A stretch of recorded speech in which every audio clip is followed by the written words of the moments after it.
السلام علیکم ورحمۃ اللہ وبرکاتہ۔ بڑے افسوس سے کہنا پڑے گا کہ ہمارے معاشرے کی تربیت کا لیول ذرا چیک کیجیے گا کہ جو حرام رشتہ ہے اس کو اتنی عزت دی جاتی ہے کہ یہاں تک کہ جو حرام رشتے میں منسلک لوگ ہیں یعنی معشوقائیں معشوق، ان پہ شاعریاں کہی جاتی ہیں، شعر و شاعری ہوتی ہے، ان پہ ان کی تعریفوں کے پل باندھے جاتے ہیں، حالانکہ وہ تعلق مسلسل حرام کے سلسلے میں جا رہا ہوتا ہے۔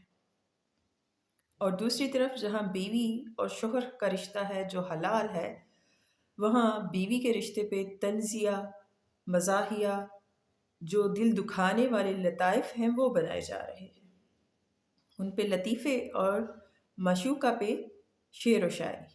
کس قدر گھٹیا لیول ہے ہمارے معاشرے کا۔ حالانکہ پرموٹ تو حلال کو کرنا چاہیے۔ وہ بیوی جسے آپ نکاح کر کے گھر میں لے کے آتے ہو،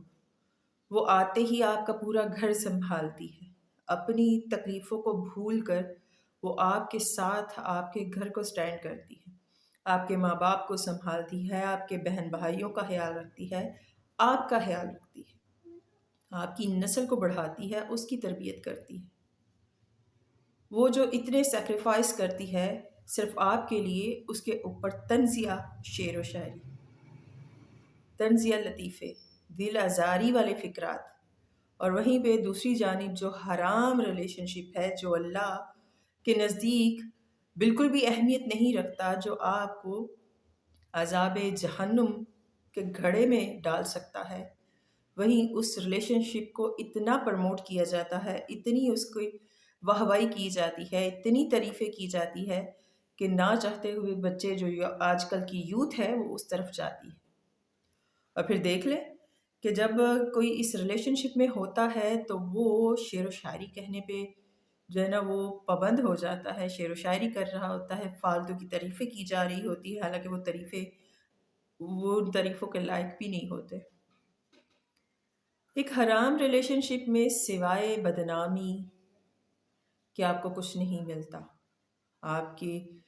جو دل بعد میں دکھتا ہے، آپ ایک نفسیاتی مریض بن جاتے ہیں، مینٹلی لیول آپ کا گر جاتا ہے۔ اس کے علاوہ آپ کو کیا ملتا ہے ان ریلیشن شپ سے؟ اگر بائی چانس کسی کی شادی ہو بھی جاتی ہے تو وہ شادی کر کے بھی پچھتاتے ہیں۔ کیوں؟ کیونکہ آج کل کے لڑکے لڑکیوں نے ایک دوسرے کے سامنے صرف اپنی خوبیاں رکھی ہوتی ہیں، ان کی برائیاں اور کمیاں تو ظاہر ہی نہیں ہوتی، لیکن جب شادی کے بعد ایک دوسرے کی برائیاں اور کمیاں نظر آتی ہیں پھر وہ برداشت نہیں ہوتی، پھر ان پہ تانا بازی ہو جاتی ہے، آپس میں ہی نہیں لگتی، اور باقی فیملی تو ایکسیپٹ ہی نہیں کرتی۔ تو جہاں حلال آپ کے پاس ہے تو حرام کی طرف کیوں جاتے ہو جس میں سوائے بدنامی اور ذلت کے کچھ نہیں؟ چاہیے تو یہ کہ حلال کو پروموٹ کیا جائے، لیکن ہمارا معاشرہ ہی اس قدر گندا ہو چکا ہے، اس قدر گھٹیا تربیت ہم بچوں کی کر رہے ہیں کہ خود بھی حرام چیزیں دیکھنا پسند کرتے ہیں بچوں کے سامنے، اور بچے بھی وہی سیکھتے ہیں۔ جب گھروں میں بچوں کے سامنے ماں باپ بیٹھ کر حرام چیزیں دیکھ رہے ہوتے ہیں،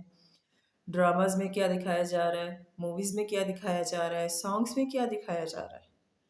اور شعر و شاعری کس چیز پہ ہو رہی ہے، تو جب یہ ساری چیزیں ہی ایک جو ہے بڑھتی ہوئی نسل کے سامنے رکھی جائیں گی تو وہ اسی کی طرف مائل ہوں گے۔ خدا را اپنے بچوں کی تربیت ایسی کرے کہ وہ آپ کی تربیت پہ چار چاند لگا دے،